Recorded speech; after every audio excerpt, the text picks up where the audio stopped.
And here it is, the Battle of Pharsalus. So even though Caesar has survived, Pompey still has the numerical advantage. He has more soldiers, he has better supplies, better numbers, and he has moved his soldiers onto a high ground that there's no way that Caesar can attack. He uses the fact that he has bigger numbers, and he uses the fact that he has more friends in Greece to make sure he is better supplied and to cut Caesar's supplies off.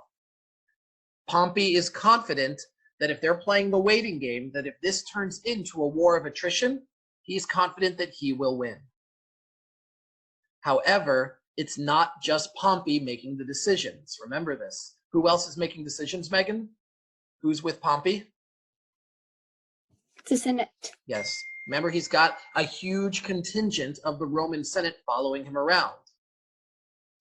This was part of the issues that we've already had, and these issues are going to face themselves again.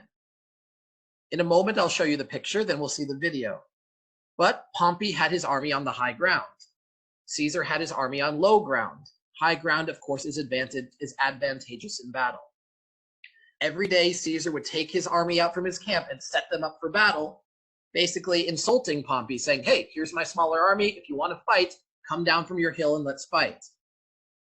Caesar's not dumb enough to attack Pompey going up a hill, especially when Pompey has his camp up there with lots of defenses. Pompey, on the other hand, is not dumb enough to come down off the hill because he knows he has the advantage, he has the better spot, and he has better supplies. Pompey just wants to wait. He thinks that if he waits long enough, Caesar's army is going to starve. He thinks that if he waits long enough, he can win without a battle. However, the senators were talking in his ear as well. They're saying, Pompey, you already beat Caesar at Dyrrhachium. Let's go finish him off. You've got the bigger numbers. You can beat him again. Eventually, the senators told Pompey, look, if your soldiers think that you're afraid to go and fight Caesar, they're going to lose hope. Their morale is going to go down. They're going to think you don't believe in them. And eventually, Pompey is forced to listen. He comes down off the hill and meets Caesar, and the battle is going to take place on an open ground with a river on one side. And of course, when you have two armies facing each other across a battlefield, what can happen, Degmo? Is Pompey's superior numbers definitely going to win now? It is an advantage, but it doesn't always work. Right. Well, we've seen over and over again that the general with superior numbers doesn't always win. And so with the senators telling Pompey, you need to go down, you need to meet Caesar in battle, you need to finish him off, Pompey eventually takes his soldiers down, and the battlefield looks like this. Raise your hand if you are not ready to go on to the next slide.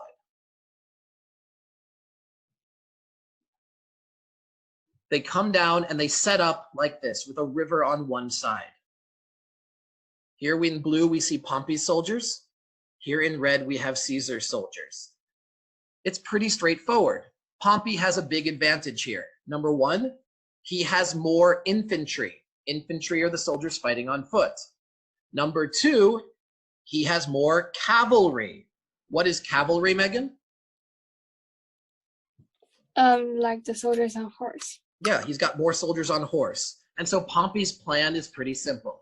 He's going to take his soldiers on horseback, and he's going to attack Caesar's cavalry, his Caesar soldiers on horseback, and he's got double, triple, quadruple, way more soldiers on horseback, way more cavalry than Caesar does. In the meantime, he expects that the soldiers fighting on foot, the infantry, will charge at each other, but at the beginning, there's not going to be a really clear advantage on either side. Pompey is sure that his advantage in cavalry will end the battle. He thinks he can go here, push Caesar's cavalry off the battlefield, and then his cavalry can turn and push Caesar into the river, ending the battle, ending the civil war.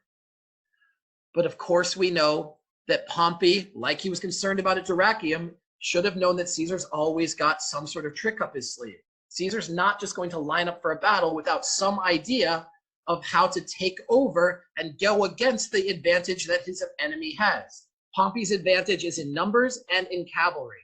And so Caesar, of course, does something tricky. On the other side of a small hill, not visible to Pompey, Caesar hid a few cohorts of soldiers, 1,000, 1,500 men.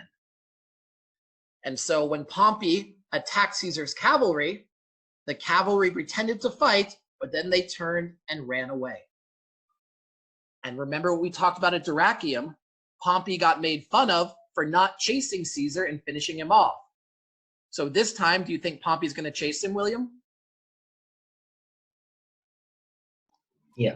Yeah, he's going to chase him. And Caesar knew he was going to chase him because Pompey wasn't going to let Caesar run away and escape again.